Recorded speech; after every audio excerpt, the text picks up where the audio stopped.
Bonjour, je suis Pascal Gauche. Bienvenue dans ce nouveau tutoriel sur Adobe Premiere Pro.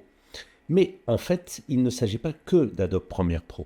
Le but de ce tuto est de vous donner la possibilité de récupérer de l'information dans les fichiers vidéo, informations qu'on a du mal à récupérer généralement. Par exemple, où sont les ISO? Où est-ce que je peux trouver la vitesse d'ouverture? Etc., etc. Un nombre d'informations absolument incroyables qu'on retrouve normalement à l'intérieur des fichiers EXIF. Et ces fichiers EXIF, par défaut, on n'y a pas accès directement, je dis bien directement, dans les fichiers vidéo. Alors, je vais vous montrer comment est-ce qu'on peut récupérer ces informations. Voyons comment ça se passe. Donc là, je suis sur Premiere, et sur Premiere, bien évidemment, j'ai créé une séquence que je vois ici. Et cette séquence, je me suis mis dans mon espace de travail montage. Je vous rappelle que j'ai mon espace de travail montage. J'en ai 13 espaces qui me sont à moi, des espaces de travail. Je vous incite vraiment très lourdement à fabriquer vos propres espaces de travail. Là, c'est mon espace de travail que j'ai un tout petit peu manipulé, de telle sorte à avoir un petit peu plus de place dans les métadonnées qui me sont données à l'intérieur de la fenêtre projet.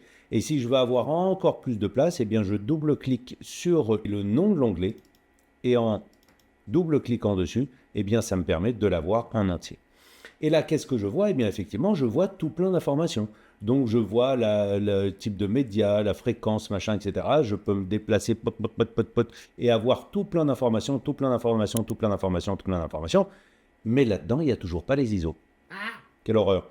Eh bien, ni la vitesse d'ouverture, ni tout ça. Donc, je reviens en arrière. Alors, bien sûr, j'ai des informations principales, comme là, au moins, les informations vidéo, la dimension. Là, vous voyez que c'est un 8K carrément. Et puis là, c'est un HD. Là, c'est un 4K. Là, c'est aussi une HD, etc. Vous avez des informations audio. C'est parfait. Si je clique droit sur une des en-têtes de colonne, je peux afficher les métadonnées et là, essayer de retrouver des informations dans l'ensemble, dans l'entièreté des métadonnées qui sont à ma disposition. J'ai toutes les métadatas, mais par exemple, si je cherche ISO, très bien, je recherche ISO, parfait, je vois vitesse ISO.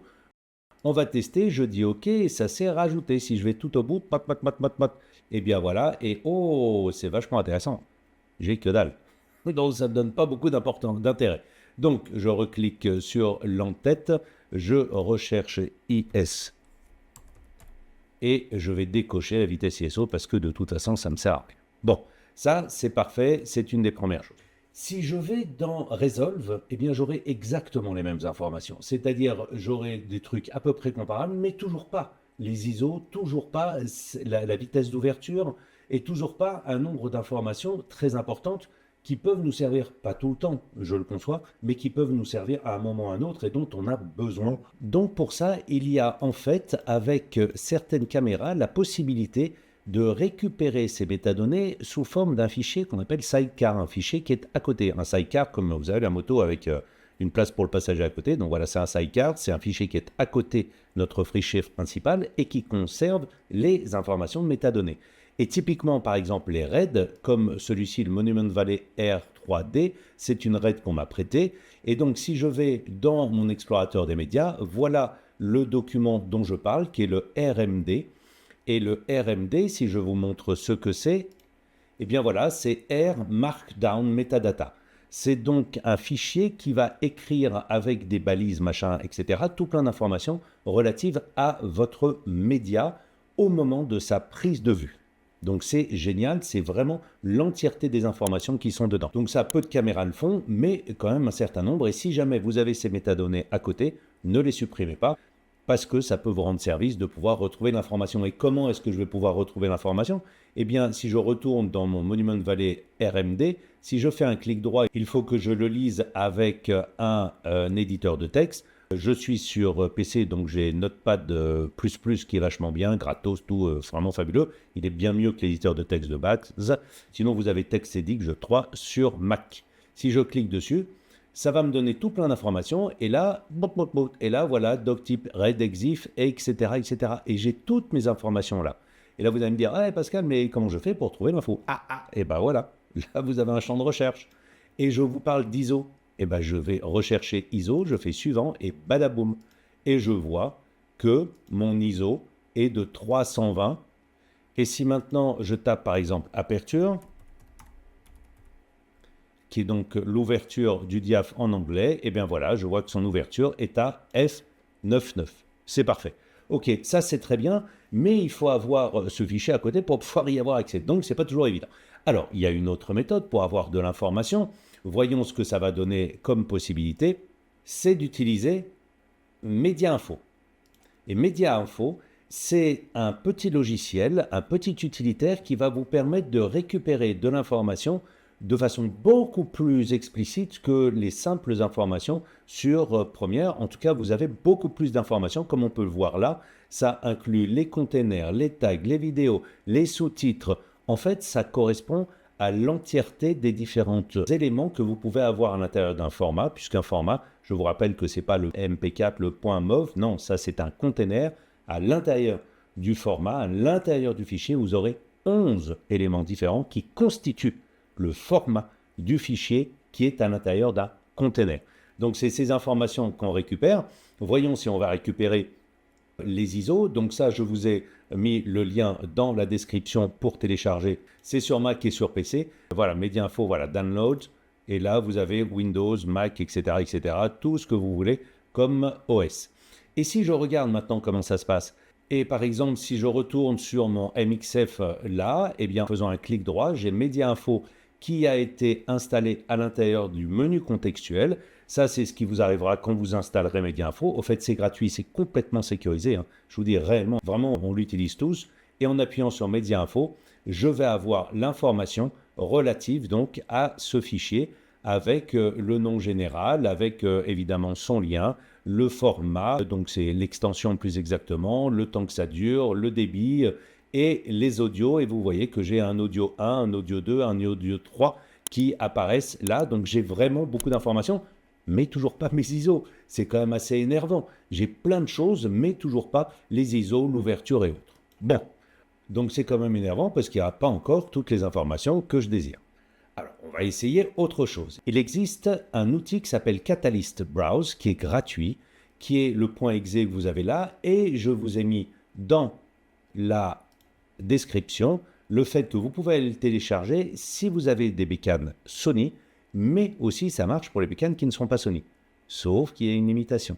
Donc vous appuierez là sur Catalyst Browse, vous allez tomber sur cette nouvelle page, et là vous téléchargez, et vous aurez donc le Catalyst Browse que vous installez sur votre système, que ce soit Mac ou PC. Le voilà une fois qu'il est installé, puis là je me retrouve bien dans mes sources de ce tuto Premiere, et là je retrouve bien mes différents éléments, mais regardez déjà, eh bien là je ne vois pas la RAID, donc il ne lit pas tous les médias, ça c'est vraiment un petit peu embêtant, mais voilà, donc ce sont des limitations. Alors, je vais regarder ce qui est raconté pour des médias qui sont donnés par Adobe. Eh bien, là, en ayant sélectionné mon élément overboard machin, eh bien, si je regarde là, j'ai tout plein d'informations. En gros, les mêmes informations que je vais avoir sur MediaInfo. Et donc, eh ben, c'est pas mal de savoir qu'on a la capacité de le faire par ici aussi. Si je regarde sur cet autre, là, c'était un MXF, là, je regarde un MP4.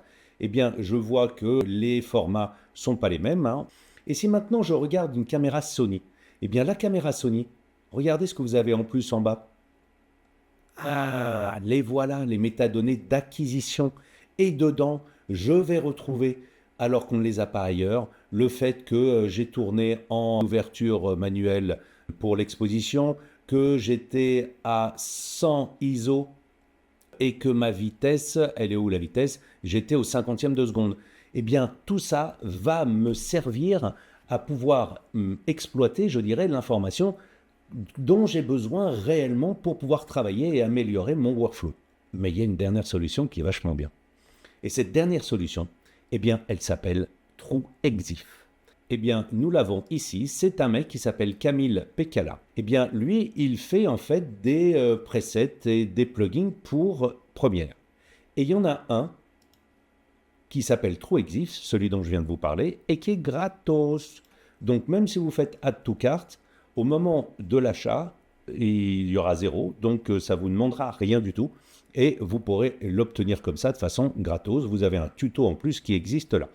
Et à partir du moment où vous l'aurez installé dans Premiere, eh bien regardez la beauté de l'histoire. Je retourne dans mon Premiere. Et donc pour avoir ce trou exif, eh ben, je vais aller dans Fenêtre, Extension et aller chercher trou exif qui est là. À partir du moment où il est lancé, eh bien, trou exif va me demander en fait d'aller chercher et d'aller ouvrir un fichier qui se trouve dans mon projet, dans la fenêtre projet. Donc je suis dans ma fenêtre projet, ici, je suis dans mon chutier qui s'appelle Rush, et je vais regarder le Monument Valley. Et je vais lire les exifs. Et en lisant les exifs, là, je me suis fait un certain nombre de presets qui correspondent en fait à le fait de choisir les différents éléments que je veux avoir à l'intérieur de mon résultat. Et donc, il y en a un que j'ai appelé All, qui veut donc dire tout, évidemment. Et donc, j'ai coché l'ensemble des métadonnées que je peux avoir. Et vous allez voir que l'ensemble de ces métadonnées sont ou pas accessibles. Et c'est ça qui est intéressant, c'est-à-dire que vous aurez certaines informations qui ne seront pas récupérables. Et ça va dépendre de vos différentes bécanes. Et on va pouvoir le voir. Voilà une RAID, par exemple. Donc, je fais lire l'exif. Et si je regarde, j'ai bien son ouverture à 9.9 et j'ai son ISO, son type, voilà, et son ISO à 400. Parfait. Si je regarde le deuxième qui est un MXF, je fais read exif et comme on peut le voir déjà, sa forme au niveau de la présentation des métadonnées n'est pas la même. Et donc ça, c'est pris en compte aussi. Et si je regarde, eh bien si je regarde à I pour ISO, eh ben je n'ai pas les ISO. Donc ça, c'est un petit peu énervant. Mais j'ai un certain nombre d'autres informations, ça ne me renseigne pas tellement plus. Si je regarde ma Sony et que je regarde les exifs, regardez comment c'est présenté. C'est présenté encore une fois de façon différente. Et si je vais jusqu'au I, et voilà, je retrouve bien mes ISO à 100 et mon ouverture, mon aperture qui est là, à F4. Si je regarde encore un autre tourné donc par Adobe, là, je vois que j'ai de l'information qui diffère encore visuellement. Et si je vais à E, eh bien, je n'ai pas l'ISO.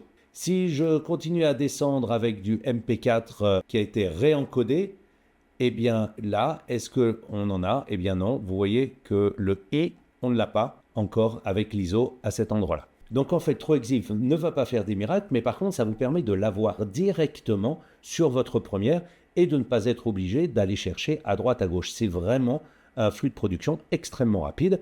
Il y aura des informations que vous aurez parce qu'elles sont à l'intérieur de votre fichier. Vous aurez d'autres informations que vous n'aurez pas parce que c'est dans un fichier sidecar. Et puis troisièmement, vous n'aurez peut-être pas ces informations parce que tout simplement, elles n'ont pas été enregistrées à l'intérieur des exifs. Et donc voilà, maintenant ce tuto est terminé. J'espère que vous aurez appris quelques petites choses. N'hésitez pas à me laisser des commentaires, à me suivre sur tuto.com et sur ma chaîne YouTube Tollstone Tuto pour d'autres tutoriels. D'ici là, je vous remercie et je vous dis à très bientôt. Au revoir.